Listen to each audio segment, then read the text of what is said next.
Prince లో శ్రీరస్తు శుభమస్తు sale వైభవం Vaibhogam March 19 నుంచి ఏప్రిల్ 10 వరకు.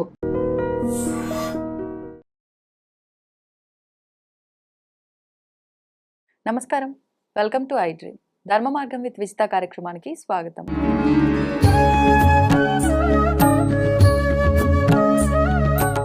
ప్రస్తుతం మనతో పాటు ఉన్నారు హరితస ధార్మిక సేవా సంస్థ వ్యవస్థాపకులు మల్లాది సూర్యకిరణ్ శర్మ గారు. ఇప్పుడు వారితో మాట్లాడి మరిన్ని విషయాలు తెలుసుకుందాం. నమస్కారం అండి. శ్రీరామరక్ష. ఈ మధ్యకాలంలో మా ఫ్యామిలీలోనే ఒక పెళ్లి జరిగింది. పెళ్ళికి ఇన్విటేషన్లు అవన్నీ ప్రింట్ చేసినప్పుడు ఇంత అని ఒక లెక్క వేసుకొని ప్రింట్ చేసిన తర్వాత పెళ్ళి అయిపోయిన తర్వాత కార్డులు కొన్ని మిగిలిపోవడం నేను గమనించాను. నాకు అనిపించింది అంటే పెళ్ళికి ముందు ప్రింట్ చేయించడానికి కానివ్వండి, చేయించిన తర్వాత ఇంటికి తీసుకొచ్చినప్పుడు కానివ్వండి, అవి మొదటగా స్వామివారి దగ్గర పెట్టడము, తర్వాత వాటికి పసుపు కుంకుమలు అద్దటము, ప్రతిదీ కూడా చాలా పవిత్రంగా చాలా మంగళకరంగా మనం అంతా కూడా చేస్తూ ఉంటాం. అయిపోయిన తర్వాత వన్స్ వాటిని ఏదో నార్మల్ పేపర్స్ లాగా న్యూస్ పేపర్స్ లాగా అలా పక్కన పడేస్తూ ఉంటాం. ఇంకా అంటే దాని విలువ తగ్గిపోయినట్టుగా ఒక రకంగా అనిపిస్తూ ఉంటుంది. నార్మల్ పేపర్కి దానికి పెద్ద వాల్యూ లేదన్నట్లుగా. కొంతమంది ఏదో దాచుకునే వాళ్ళు దాచుకుంటారు, కానీ అసలు వీటిని ఏం చేయాలి? పోనీ ఎంత భద్రంగా దాచుకున్నా ఎంతకాలం అని దాచుకుంటాం? ఒకటైతే దాచుకుంటాం గుర్తుగా. మరి వీటిని ఏం చేయాలి? వీటిని ఏమైనా చేస్తే వీళ్ళ వివాహ జీవితానికి ఏమైనా ఎఫెక్ట్ అవుతుందా? మరి ముడిపడిందే వీటి ద్వారా కదా అనే ఒక ఆలోచన నాకు వచ్చింది. అండ్ వీటితో పాటు పూజా మందిరంలో కూడా చాలా మందికి ఉన్న డౌట్, విరిగిపోయిన విగ్రహాలు కానివ్వండి, లేదా ఏదైనా కొత్తది తెచ్చినప్పుడు పాతది రెండు పెట్టొద్దు, ఒకటి తీసేయాలి అన్నప్పుడు ఫోటోలు విరిగిపోతూ ఉంటాయి, ఫ్రేమ్స్ ఇలాంటివన్నీ. అవి ఏం చేయాలి? ఇలాంటి డౌట్స్ అన్ని చాలా ఉన్నాయండి. వాటి గురించి వివరణ ఇవ్వండి. విశదంగా చేద్దాం, విశదంగా చర్చ చేద్దాం. తప్పకుండా. సనాతన ధర్మం భగవంతుడికి ఒక ఆకారాన్ని ఇవ్వలేదు. స్థూలంగా మాట్లాడితే శ్రీమద్వాగ్భవకూటైక స్వరూపముఖ పంకజ కంఠాధ కటిపర్యంతం మధ్యకూట స్వరూపిణి శక్తికూటైకతాపన్నా కట్యదో భాగధారిణి అని లలితా సహస్రంలో అమ్మవారి నామం. అమ్మవారి రూపం ఏమిటిట అంటే మంత్ర స్వరూపము అని. వాగ్భవ బీజము, మధ్యకూటమి, శక్తికూటమి అని 3 భాగాలుగా ఉంది అని లలితా సహస్రనామం చెప్తోంది. మరి ఈ ఫోటోల్లో ఉండేటువంటి ఈ ఆకారాలు ఏమిటి? అవి ఏమైనా అబద్ధమా అంటే, మనకి ఈ స్వరూపాలని అందించటంలో అమ్మవారికి ఒక్కొక్క ధ్యాన శ్లోకాన్ని, అయ్యవారికి ఒక్కొక్క ధ్యాన శ్లోకాన్ని రాయడంలో మనకి పురాణ ప్రమాణాలు, వాటిని దర్శించినటువంటి మహనీయ ఋషుల యొక్క దార్శనికత ఎన్నో దాంట్లో మేళవించి ఉన్నాయి. అందుకనే మీరు ఒక్కసారి వినాయకుడి గుడికి వెళ్ళారనుకోండి, లక్ష్మీ గణపతి అంటే ఆ తొండాన్ని చక్కగా తొండంలో కలిసి చేతిలో ఉండ్రాళ్ళు, ఈ స్వరూపాన్ని కొంతమంది భావిస్తే, ఉపాసనా విభాగంలో ఉండేటువంటి గణపతులు సాధకులు బీజాపూర గదేక్షు కార్ముకరుచ చక్రాబ్జ పాసోత్పల అంటూ ఆయనకు ఒక 10 చేతులతోటి విశాలమైన ఆకారాన్ని ఇచ్చి స్వామివారిని మనకి చూపెడుతున్నారు. మరి రెండు ఒకటే, రెండు స్వరూపాలు ఉన్నాయి. ఎందుకు అసలు ఈ స్వరూపము? మన ప్రయాణాన్ని భగవంతుడి యొక్క ఆకృతిని చూసి అది కొలవడంలో ఆగిపోతే ఇంకా సనాతన ధర్మంలో ఈ అద్వైతము లేకపోతే వేదాంతం అనే దానికి అర్థం లేదుగా. ఒక ప్రాథమిక దశలో ఒక వ్యక్తికి ఆకర్షణని, అనురక్తిని కలిగించేటువంటి ఒక ప్రక్రియ విగ్రహారాధన. అంతే తప్ప విగ్రహం లేకపోతే అసలు ఆరాధనే లేదని చెప్పేటువంటి మూర్ఖ సంప్రదాయము సనాతన ధర్మము కాదు. మీరు దైవాన్ని ఎక్కడ చూస్తున్నారు? సనాతన ధర్మంలో నీళ్లలో చూస్తున్నారు, అందుకే గంగాదేవికి పూజ చేస్తారు. అగ్నిలో చూస్తున్నారు, అందుకనే అగ్నిలో ఆహుతి వేస్తారు. వర్షంలో చూస్తున్నారు, ఆకాశంలో చూస్తున్నారు. ప్రకృతిలో దైవాన్ని చూడడం సనాతన ధర్మం యొక్క గొప్పతనం. మన సనాతన ధర్మము చాలా విశేషమైనది, విశేష ప్రాచుర్యం కలిగింది.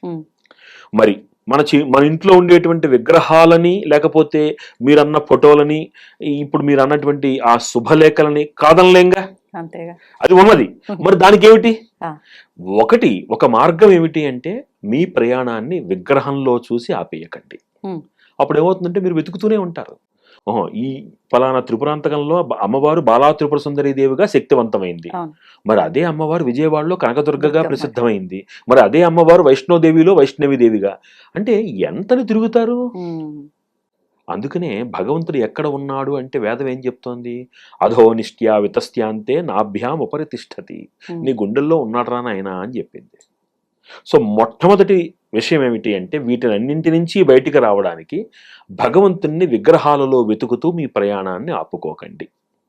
అలా అని ఇంట్లో ఉన్న విగ్రహాన్ని కాదనలేంగా, అంతే. ఎంత నాస్తికున్నైనా వెళ్ళి విగ్రహాన్ని తనలేంగా.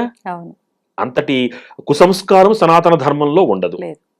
దేవుడు అనేటువంటి స్వరూపాన్ని మూఢత్వంతో జోడించవద్దు అని మాత్రమే చెప్తోంది తప్ప దైవం అనే దానికి ఆకారం లేదు. ఎక్కడైనా ఉంది దైవం. ఇప్పుడు దేవుణ్ణే నమ్మనటువంటి నాస్తికుడైన అక్కినేని నాగేశ్వరరావు లాంటి వాళ్ళు ఏమన్నారు? నేను దైవాన్ని నమ్మకపోవచ్చు, కానీ నా వృత్తిలో దైవాన్ని చూస్తానన్నాడు ఆయన. దైవానికి రూపం మారింది, ఈయన పనిలో చూస్తున్నారు, నేను భగవంతుల్లో చూస్తున్నా, అంతే తేడా. దైవం అనేది ఉంది. ఆ దైవం ఒక ఉత్కృష్టమైనటువంటి ప్రాకృతిక శక్తి. అవును కదా, ప్రాకృతిక శక్తి. సో మీ ఫోటోలు విరిగిపోయినటువంటి ఎప్పుడూ కూడా చాలా జాగ్రత్తగా ఏమిటంటే, మళ్ళీ ఇంకొకసారి సనాతన ధర్మం యొక్క గొప్పతనాన్ని వర్ణిద్దాం మనం. ఒక పేపర్ కాళ్ళకి తగిలితే మీరు నమస్కారం పెట్టుకుంటారు, డబ్బులు కింద పడిపోతే నమస్కారం పెట్టుకుంటారు. ఎందుకు పెట్టుకుంటున్నారు? డబ్బులు కింద పడితే నమస్కారం పెట్టుకున్నారంటే అర్థం ఉంది. పేపర్కి ఏమిటి? జ్ఞానం సరస్వతి అంటే అర్థం ఏమిటి? సరే, పేపర్కి దండం పెట్టుకున్నాను, పొరపాటును వెళ్ళి ఏదైనా ఒక చెట్టుకు తగిలింది కాలు, దానికి దండం పెట్టుకుంటాం. ఎక్కడి నుంచి వచ్చింది? అది సనాతన ధర్మంలో ఉన్నటువంటి సున్నిత స్వభావం. ప్రతి వస్తువునందు ఒక గౌరవ భావన. అది దైవం అని కాదు. అక్కడ నేను పెద్దవాళ్ళని గౌరవించాలి, కాలు తగిలింది నమస్కారం పెట్టుకుంటాం. ఎందుకు? తగిలితే తగిలిందిలే అని వెళ్ళిపోలేనటువంటి ఒక సున్నిత స్వభావము. ఆ సున్నిత స్వభావమే సనాతన ధర్మానికి పునాది. కాబట్టి ఇక్కడ మీకు రెండు విషయాలు.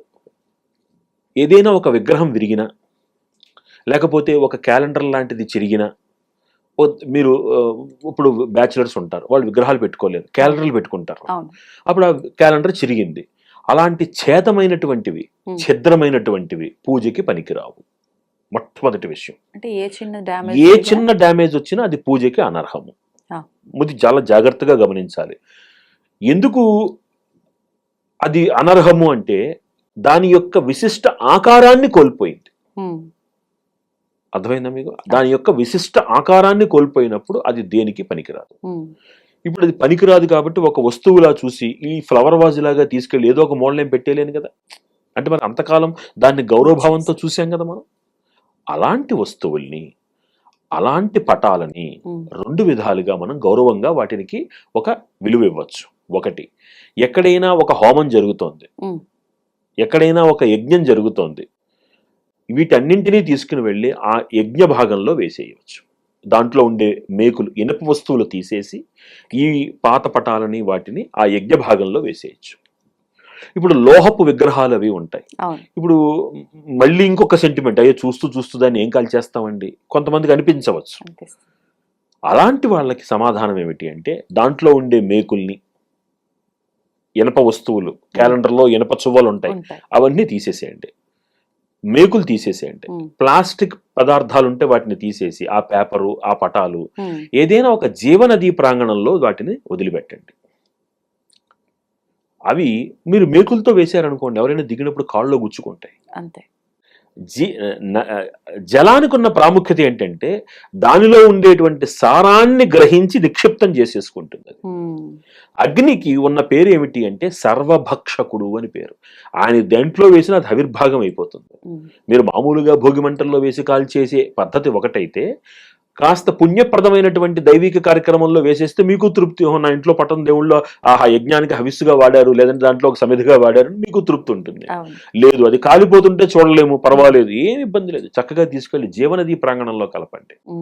అది ఏం చేస్తుందంటే తనలో ఉండేటువంటి చెడుని ప్రెసిపిటేట్ కిందకి తీసుకుని మట్టిలో కలిపేస్తుంది. ఆ మినరల్స్ అన్ని మట్టిలోకి వెళ్ళిపోతాయి. ఆ వస్తువు తన యొక్క ఉనికిని కోల్పోయి మళ్ళీ జీవం అంటే జలంగా మారిపోతుంది. ఇది ఏ వస్తువైనా అగ్నిలో వేస్తే ఆఖరికి మిగిలేటువంటిది అతి స్వచ్ఛమైన భస్మం. ఏ వస్తువైనా నీటిలో వెళితే ఆఖరికి అది జలంగా మారిపోతుంది, దాని ఆకారాన్ని జలంగా మార్చేసుకుంటుంది, కరిగిపోతాయి నీళ్లలో అవి. అందుకే చూడండి ఎందుకు మరి ఆస్తికలు తీసుకువెళ్ళి నీళ్ళలో. త్రివేణి సంగమంలో కలుపుతారు అంటే ఒకనాటి కాలానికి అది ఏం చేస్తుందంటే దాని యొక్క ఆకారాన్ని జలంగా మార్చేసుకుంటుంది అది. ఆ. అందుకని ఈ రెండు ప్రాకృతికంగా వీటి రెండింటినీ గనక ఈ విధంగా మనం చేయగలిగితే వాటికి తగిన గౌరవం ఉమ్. వాటికి తగిన విలువ ఇచ్చినట్టుగా అవుతుంది. దాని పేపర్ కింద భావించలేం కాబట్టి అవును. ఈ ప్రకారంగా అగ్నిలోనే వేసేయండి లేదా చక్కగా నీళ్ళలో నీళ్ళలో. కలిపేయండి, వెళ్ళిపోతుంది, వాటితో పాటు వెళ్ళిపోతాయి. మళ్ళీ ఇప్పుడు మీరు అన్నట్లుగా ఇది చేయాల్సిన రోజే కనుక వస్తే అగ్నిలో వేయటం కానివ్వండి లేదంటే నీళ్ళలో వారంతో సంబంధం ఏమైనా ఉంటుందా? ఏమీ లేదు, చక్కగా ఏమీ మీరు ఇప్పుడు తెచ్చుకునేందుకు వారం ఉమ్, ఆల్రెడీ మీరు దాన్ని తీసేసి పక్కన పెట్టేశారు. పెట్టేశాను. ఇప్పుడు దానికి ఇప్పుడు జ్వరం వచ్చింది, ఈరోజు తిథి నక్షత్రం బాగాలేదు, రేపు వెళ్దాం హాస్పిటల్కి అనుకుంటే అట్ట తీసేశారు మీరు ఆల్రెడీ దాన్ని. ఒక వస్తువు కూడనిది పూజా మందిరంలో ఉండకూడదు, ఉండకూడదు. ఉండకూడని వస్తువుని తీసేశారు, అయిపోయింది. అక్కడి నుంచి అంటే ఆ ప్రదేశం నుంచి అది బయటకు వచ్చేసింది. అది ఇప్పుడు మీరు షెల్ఫ్ లో ఉంటే ఉంటే నీళ్ళల్లో ఉంటే ఉంటే తీసుకెళ్ళిపోండి. ఎంత తొందరగా నెగటివిటీకి దూరంగా ఉంటే మీ మనసు అంత పాజిటివిటీతో నిండుతుంది. ధన్యవాదాలు. పరమేశ్వర్.